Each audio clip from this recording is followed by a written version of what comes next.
बोल दे। उस अमृत वेले विच भगवान जी थी स्मरण करना, भगवान को स्मरण करना, याद करना, चिंतन करना, भजन करना पहले चरण में। और क्या जपना? भगवान का नाम, क्योंकि नाम की बड़ी महिमा है। सुखदेव मुनि राजा परीक्षित जी से कहते, नाम की महिमा को गाते गाते एक भक्त हो गए डाकू अजामिल, और छोटे पुत्र का नाम रखा नारायण। संतों के कहने पर तो अंतिम समय आया तो नारायण नारायण पुकारते पुकारते प्राण निकले, तो अंत में भगवान का वैकुंठ प्राप्त हुआ। बंधु, नाम की महिमा, और नाम की महिमा से तरे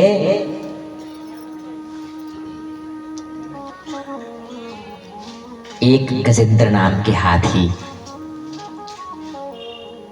जिनको बड़ा अभिमान था अपने परिवार पर।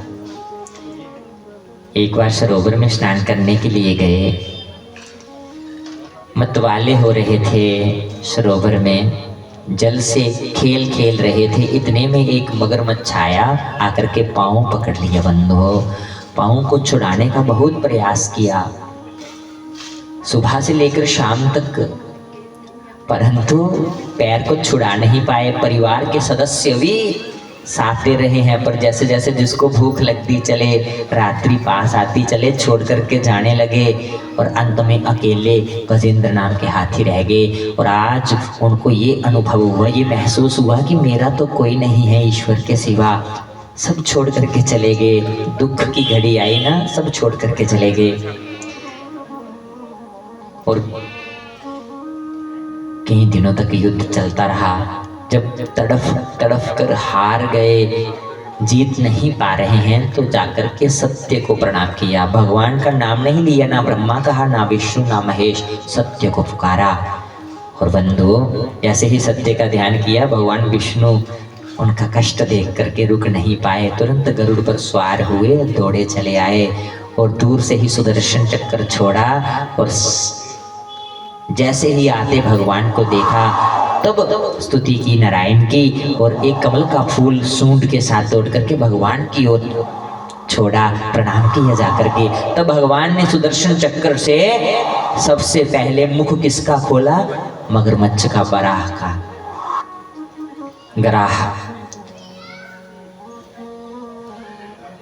गराह का सबसे पहले कल्याण किया। बंधु, उसके बाद गजेंद्र नाम के हाथी का कल्याण हुआ। सुखदेव कहते हैं, राजन, चरण पकड़ा था भक्त का तो कल्याण हो गया। जो मगरमच्छ था ये भी श्रापित था, पिछले जन्म का श्राप था। ये हुहू नाम का गंधर्व था। एक बार अपने गुरुजी को, वो स्नान कर रहे थे, नदी के भीतर भीतर से गए और जाकर के प्रणाम करने लगे। जैसे ही पाँव पकड़ा, गुरुदेव डर के मारे बाहर आए कि किसी मगरमच्छ ने मेरा पैर पकड़ लिया। और बाहर आते ही जब पीछे मुड़ करके देखा तो हुहू नाम का गंधर्व था, वो आ रहा है। कहने लगे, गुरुदेव मैं आपका शिष्य आपको प्रणाम कर रहा था। तो गुरुदेव ने कहा, पुत्र, आपने जिस प्रकार से प्रणाम किया, मेरे तो प्राण ही चले जाते। मैं आपको शाप देता हूँ कि आज से मगरमच्छ हो जाओ। मगरमच्छ की तरह पकड़ा ना, जाओ मगरमच्छ हो जाओ, चरणों में गिर पड़े, क्षमा कर दो। गुरुदेव कहने लगे, श्राप तो घटित होगा, परंतु जैसे मेरे चरण पकड़े ना, इस रूप में आकर के किसी न किसी के चरण पकड़ते रहना, और एक दिन क्या पता कोई भगवान का भक्त मिल जाए तो आपका कल्याण हो जाए। आज सचमुच गजेंद्र भगवान के भक्त थे, जिनका चरण पकड़ा, और गजेंद्र का उद्धार बाद में हुआ, पहले मगरमच्छ का उद्धार किया। बोलो बाल कृष्ण लाल की। नाम की महिमा कहते सुखदेव मुनि राजा परीक्षित से, नाम जपा भक्त प्रहलाद ने,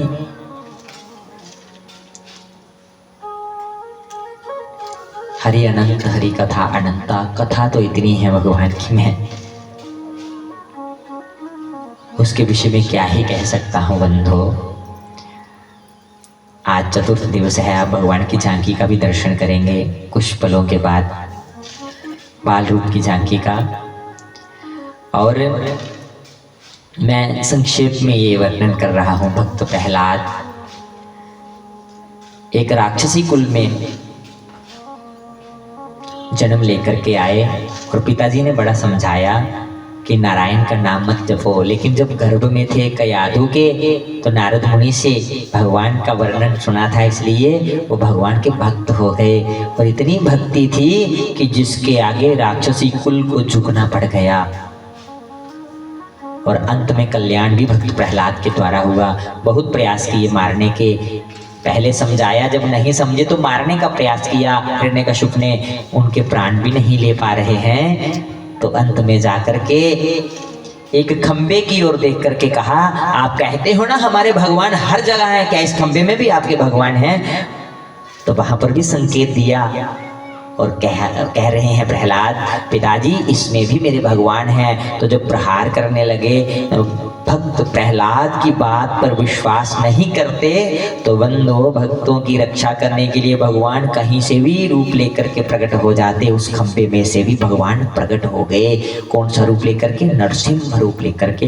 बोलिए नरसिंह भगवान की। नरसिंह मतलब आधा रूप नर का, आधा रूप सिम्हा का। और अपने भक्त की रक्षा के लिए हिरण्यकशिप को उठाया, अपनी जांघ पर रखा और कहाँ रखा? दरवाजे के भीतर।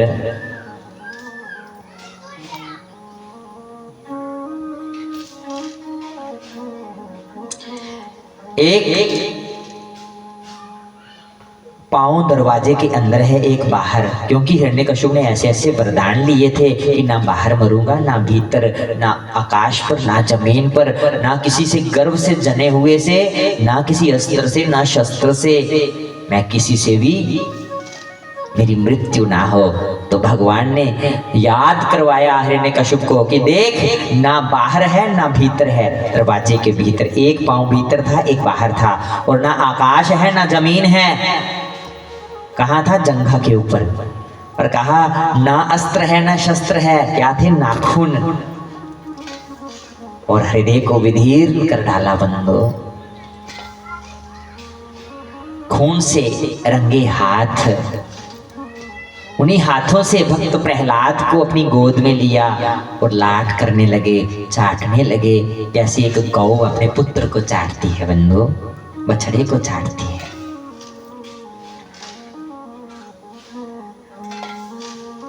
कहने लगे, पुत्र मैं आपकी भक्ति से बहुत प्रसन्न हुआ, वरदान मांगो। तो बंदो भक्त प्रहलाद कहते कि भगवान, माना कि मेरे पिता राक्षसी कुल के थे, राक्षस थे, उनकी बुद्धि राक्षसी थी, वो आपको नहीं मानते थे, फिर भी मैं उनका पुत्र हूँ। यदि आप कोई वरदान देना ही चाहते हैं ना तो मेरे पिता को परम गति देना। इसलिए कहते हैं, पुत्र हो सुपुत्र हो तो कई पीढ़ियों को नरक से निकाल करके स्वर्ग में डाल देते।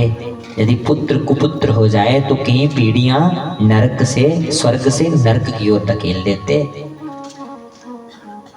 पुत्र हो तो सुपुत्र हो बंधुओं, अन्यथा वो जननी बांझ रहे। जहां तो दानवीर हो।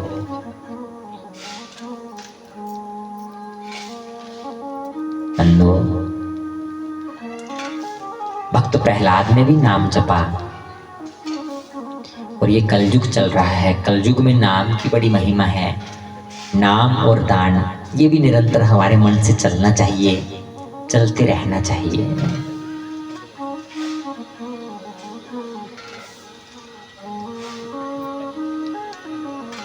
सुखदेव मुनि राजा परीक्षित जिससे कहते, राजन एक बार देवताओं और राक्षसों के बीच बहुत बड़ा संग्राम हुआ, युद्ध हुआ। पर क्यों? क्योंकि समुद्र मंथन किया गया अमृत के लिए, और भगवान स्वयं कश्यप रूप धारण करके उस समुद्र में बैठ गए और उनके ऊपर मलयाचल पर्वत को मधानी बना करके, सर्प का रस्सा बना करके मंथन करने लगे। एक तरफ देवता, एक तरफ राक्षस। और जब समुद्र का मंथन हुआ, कई प्रकार की वस्तुएं निकली, औषधियां निकली, और जिनको वो प्रिय थी, जिनको वो प्राप्त होनी चाहिए थी, उनको प्राप्त हुई। और आखिर में जब अमृत निकला तो राक्षस लेकर के भाग गए। जब राक्षस लेकर के भागे तो उसी समय देवताओं ने भगवान को याद किया। भगवान विष्णु ने मोहिनी रूप धारण किया और राक्षसों से वो अमृत लेकर के देवताओं को पिलाया। और जब राक्षसों को ये महसूस हुआ कि ये तो भगवान विष्णु हैं, छल करने के लिए आगे, एक राक्षस को संदेह हुआ, उसने देवताओं का रूप बनाया, उनकी पंक्ति में जाकर के खड़े हो गए। सूर्य और चंद्रमा ने देखा, पहचान गए, भगवान विष्णु को इशारा किया कि ये तो राक्षस है। और उसी समय भगवान विष्णु ने मोहिनी रूप को छोड़ा, अपने रूप में आए सुदर्शन चक्र छोड़ा और उस राक्षस का सिर धड़ से अलग कर दिया। पर अमृत पान कर चुके थे इसलिए मृत्यु नहीं हुई बंधुओं। तो उनको स्थान देना पड़ा कहाँ पर? नवग्रह में, नवग्रहों में 7 ग्रह थे पहले। तो जो धड़ था वो क्या बना? केतु। और जो गर्दन थी वो क्या बनी? मुख, राहु। और तब से राहु की दुश्मनी पड़ गई इनके साथ, सूर्य के साथ, चंद्रमा के साथ। और आज भी वो उनको ग्रसित करते हैं। ग्रहण लगता है ना, ग्रहण लगता है ना, सूर्य ग्रहण ਹੁੰਦਾ। ਇਹ सूर्य ग्रहण कौन है? राहु, ਜਿਹੜਾ सूर्य ਦੀ ਨਿਗਰੀ ਲੈਂਦਾ और जिन्नी देर मुख ਵਿੱਚ ग्रहण और ਜਿਹੜਾ गले ਵਿੱਚੋਂ ਬਾਹਰ ਆਈ ਜਾਂਦਾ, क्योंकि ਧੜ नहीं है तो ਉਹਦਾ ਦੋਸ਼ ਘਟ ਜਾਂਦਾ। ਇੰਨੇ के चंद्रमा ਦੀ हर साल सूर्य और चंद्र ग्रहण ਹੁੰਦੇ। ਅਦੁਕੁਲਾ ग्रहण 9 ਹੋਈ ਹੈ, 7 ਦੇ ਵਿੱਚ 2+ ਹੋਈ ਹੈ। और देवते विच राक्षसें विच बड़ा घमासान युद्ध होया, जिहदे विच राक्षस सारे मारे गए, देवते की जित हुई। देवते ने गुरु बृहस्पति और राक्षस ने गुरु शुक्राचार्य। शुक्राचार्य ने संजीवनी बूटी के ना पूरे राक्षस जिंदा करी उड़े। उहदे विच एक बलि है, बलि दी आख्या जे हम देवते ने जितना है ते ब्राह्मण ने आशीर्वाद लो।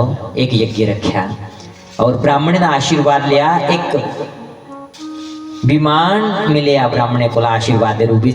आख लगे ये बई है, तुम जिथे भी चली आ गए तुमकी हार नहीं लगी होन। तो बंधु विमान बिच बई है। राजा बलि ने त्रैलोकी जीती ले, देवता बेघर हुई है। और त्रैलोकी के राजा कौन बनी है? बलि। उन देवता बृहस्पति को गए अपने गुरु जी को कि गुरु जी साड़ा राजपाट सानू वापस दिलवाओ। तो बृहस्पति ने कश्यप ऋषि की पत्नी है उन्हें एक पयोव्रत कराया और जिदे कारण उनका घर भगवान वामन का रूप लिए प्रकट हुए। बोलो वामन भगवान की। और जदों 7-8 साल दे हुए तो उनका यज्ञोपवीत संस्कार होया। शिरोमुंडन, शिखा रखी, जनेऊ पवाया और गुरु दक्षिणा विच, दक्षिणा के रूप में गुरुदेव आखन लगे मी कोई फल दक्षिणा नहीं चाहिए, त्रैलोकी चाहिए। उस वेले राजा बलि दान करा करते एक दान यज्ञ रखे था। उस यज्ञ दे विच जो भी आदा जो मंगदा उसी दान करते। आज भगवान बामन भी बड़ा सुंदर रूप बनाई है। उस यज्ञ च गए, राजा बलि ने देखा, मोहित होइए कि कोई ब्राह्मण आया है। तो आखन लगे तुसके मंगे, जो मंगे मैं देंगे। तो राजा बलि को ला भगवान ब्राह्मण ने 3 पैर धरती मंगी। राजा बलि आखन लगे मैं इस वेले त्रैलोकी का मालिक हाँ, कोई मती जगह मंगी ले, 3 पैर धरती तुसें की करनी है। पर ब्राह्मण भगवान जी आखन लगे मी 3 पैर धरती चाहिए, पर जे तुसें देनी है संकल्प पहला करना पौना और नापनी में अपने पैरे करना है। शुक्राचार्य ने देखा, समझिए कुछ विष्णु ते नहीं रूप बदली आई है। वो संकेत देंदे न राजा बलि दी, पर राजा बलि आखन लगे आज विष्णु जी भी आई आंगन ना, तो मैं दान यज्ञ कराना, पीछे नहीं हटना। संकल्प करन ले पे जिस जल दे विच गड़बी विच जिहड़ा जल है उहदे विच शुक्राचार्य आनी है ये जमी है, पानी जमी है, बर्फ वाले लेके और कुशागर ने छेदन किया और सीधा अखी नी चुप लग गया। तो जरा पानी निकलिया तो संकल्प करिए छोड़ी उड़िया। अदुगला शुक्राचार्य दी भी एक अख लाख्या गया, एक अख दिव्य हुई। तो बंधु जिन्हें जल छोड़े उस वेले भगवान वामन ने अपना रूप बताना शुरू किया, विस्तार किया। विराट रूप धारण किया और पहले 2 कदमे विच त्रई लोकी नापी लई। जिला 3 कदम रखन लगे पुछन लगे राजा बली दी मैं तीसरा कदम कित्थे रखा, तुसीं 3 पैर धरती दा दान किया है ना, ते मैं 2 पैरें च नापी लई। तो राजा बली ने चुकी अपना शरीर दान करी उड़िया कि तीसरा पैर भगवान मेरे सिर दा ऊपर रखो।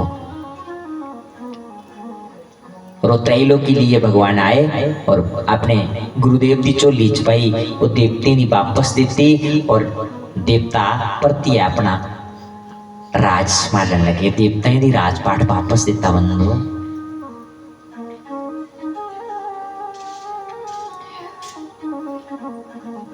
सुखदेव मुनि राजा परीक्षित की समुद्र मंथन की कथा सुनाते और फिर रामावतार की चर्चा करते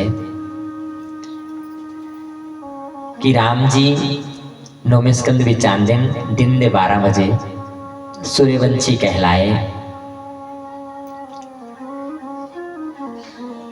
और मर्यादाएं दी लिए आए, क्योंकि संसार विच जिन्ने भी पुरुष पुरुषेशु उत्तम पुरुषोत्तम। भगवान राम का नाम क्या है? पुरुषोत्तम। वो कैसे पुरुषोत्तम है? मर्यादा पुरुषोत्तम, जिन्होंने मर्यादाओं को धारण किया। और बंधुओं, भगवान राम जी ने जो मर्यादाएं धारण की वो हम सबको भी धारण करनी है, परंतु जो कृष्ण ने कहा गीता में हमें वो करना है।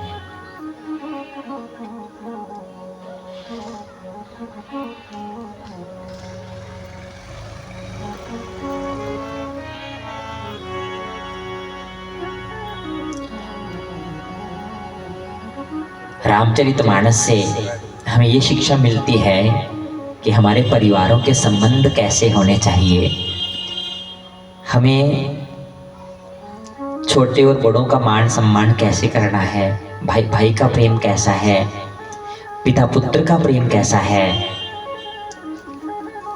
और पति पत्नी का प्रेम कैसा है। बंधु, हर एक शिक्षा हमें रामायण से मिलती है। जिस कुल में राम जी आए उस कुल का नाम है रघुकुल, और रघुकुल की एक रीत है, कौन सी? रघुकुल रीत सदा चली आए,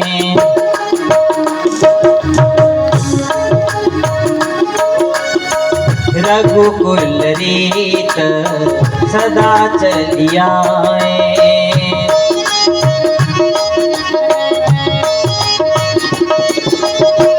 प्राण जाए पर वचन न जाए,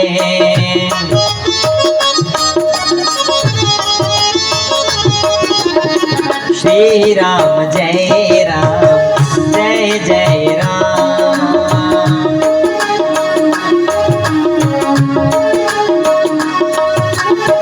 श्री राम जय राम जय जय राम,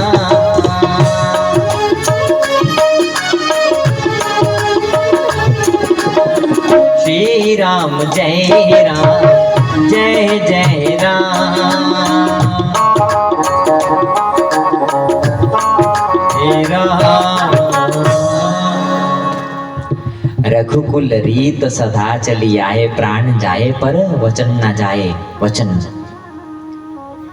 मर्यादा थी बंधु, और हमें भी गृहस्थी को शुरू करने से पहले ना रामायण का पाठ करना चाहिए, स्वयं पढ़नी चाहिए। उनसे शिक्षाएं क्या प्राप्त होती हैं हमें पढ़ना चाहिए, हमारे बच्चों को वो शिक्षाएं देनी चाहिए। बंधु, जिनके घर में रामायण नहीं है ना, जब कभी अपने घर में कोई त्योहार कुछ मनाया जाए, नहीं तो ऐसे भी